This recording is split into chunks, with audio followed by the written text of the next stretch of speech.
जून 1984 से कुछ दिन पहले अमृतसर की हवा में एक अजीब सा सन्नाटा था।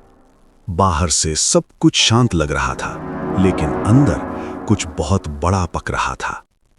इंटेलिजेंस एजेंसीज को खबर मिल रही थी कि ऑपरेशन ब्लू स्टार के टारगेट बनने वाले गोल्डन टेम्पल कॉम्प्लेक्स के अंदर सिर्फ धार्मिक लोग नहीं, बल्कि हेविली आर्म्ड मिलिटेंट्स भी मौजूद हैं। लेकिन एक प्रॉब्लम थी, किसी को एग्जैक्ट पता नहीं था कि अंदर कितने लोग हैं, कितने वेपन्स हैं और कितना रेजिस्टेंस मिल सकता है।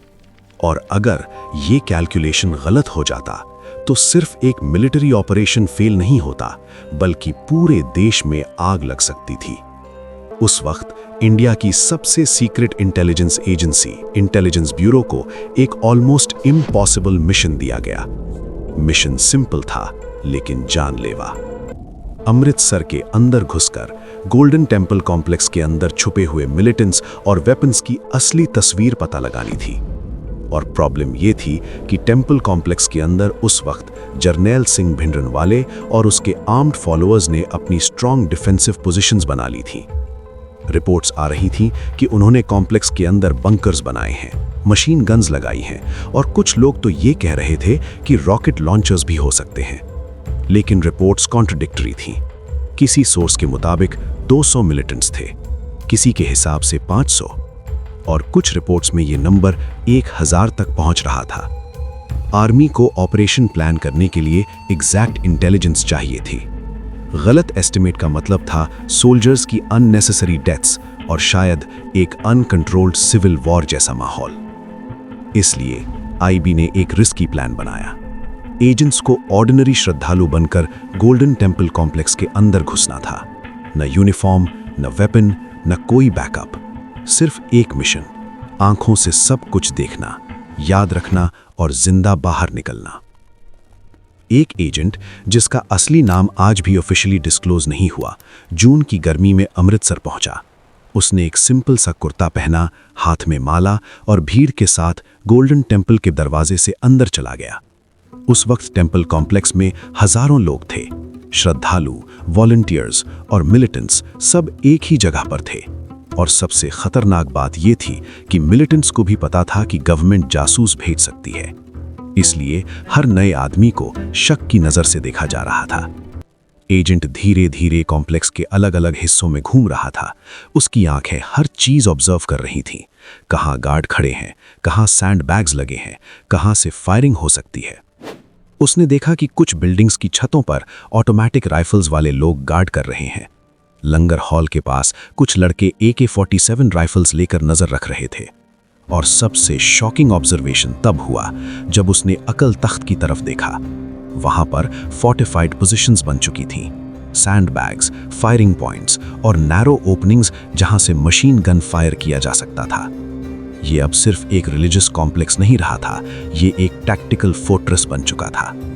एजेंट को हर चीज याद रखनी थी, क्योंकि उसके पास कोई कैमरा नहीं था, कोई नोट्स नहीं बना सकता था, सिर्फ मेमोरी ही उसका वेपन थी। उसने लोगों की अप्रॉक्सिमेट काउंटिंग शुरू की। कोर्टयार्ड में कितने आर्म्ड मैन हैं, बिल्डिंग्स के अंदर कितने लोग शिफ्ट हो रहे हैं, कहाँ एम्यूनिशन बॉक्सेस रखे हैं। हर सेकंड रिस्क बढ़ रहा था। एक वक्त ऐसा भी आया जब एक आर्म्ड मिलिटेंट ने उसे रोक लिया। उसने सीधा सवाल पूछा, तुम कहां से आए हो? एजेंट का हार्ट बीट तेज हो गया। एक गलत जवाब और मिशन वहीं खत्म। उसने कामली जवाब दिया, मैं हरियाणा से दर्शन के लिए आया हूं। मिलिटेंट ने कुछ सेकंड्स तक उसकी आंखों में देखा, जैसे सच झूठ को तौल रहा हो। फिर उसने हाथ हिलाकर उसे आगे बढ़ने दिया। वो कुछ सेकंड्स उस एजेंट की जिंदगी के सबसे लंबे सेकंड्स थे। शाम होने तक एजेंट ने जितना हो सकता था उतना ऑब्जर्व कर लिया था। उसे समझ आ चुका था कि सिचुएशन गवर्नमेंट की इनिशियल रिपोर्ट से काफी ज्यादा सीरियस है। मिलिटेंट्स डिसिप्लिन्ड थे, ऑर्गेनाइज्ड थे और उनके पास हेवी वेपन्स भी थे। अब सबसे मुश्किल पार्ट बाकी था, टेम्पल से सेफली बाहर निकलना। अगर किसी को भी जरा सा भी शक हो जाता तो शायद वो जिंदा बाहर नहीं निकल पाता। रात के अंधेरे में भीड़ के साथ क्वाइटली वो कॉम्प्लेक्स से बाहर निकल गया।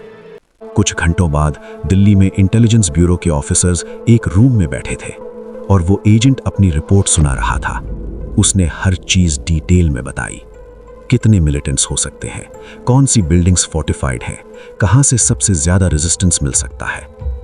ये इंटेलिजेंस इंडियन आर्मी के प्लानिंग रूम तक पहुंची और इसी इंफॉर्मेशन के बेसिस पर फाइनल मिलिट्री स्ट्रैटेजी बनाई गई।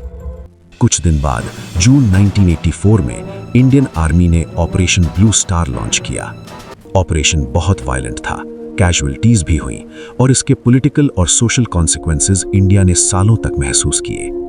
लेकिन एक बात क्लियर थी कि अगर उस वक्त एक्यूरेट इंटेलिजेंस नहीं होती, अगर आईबी के एजेंट्स ने अपनी जान रिस्क में डालकर ग्राउंड रियलिटी नहीं समझी होती, तो शायद ऑपरेशन और भी ज्यादा डिस्ट्रक्टिव हो सकता था। हिस्ट्री अक्सर जनरल्स और पॉलिटिशियंस को याद रखती है, लेकिन कभी-कभी किसी देश की सबसे इंपॉर्टेंट कहानियां उन लोगों से जुड़ी होती हैं जो बिना नाम के, बिना शोहरत के, खामोशी से दुश्मन के बीच घुसकर सच लेकर वापस लौट आते हैं।